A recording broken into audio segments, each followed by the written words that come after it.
ঝাঁ করে রোদ্দুর, স্নান করাতে ছিলেম কোতলায়, মা মরা বাছুরটিকে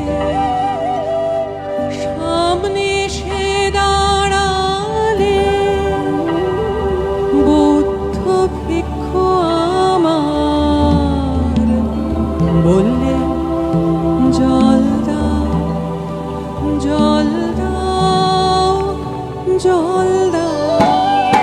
শিউরে উঠল দেহ আমার, চমকে উঠল প্রাণ, শিউরে উঠল দেহ আমার, চমকে উঠল প্রাণ। বল দেখি মা, সারা নগরে কি কোথাও নেই জল? কেন এলে আমার কুয়োর ধারে, আমাকে দিলেন সহসা মানুষের তৃষ্ণা মেটানো সম্মান।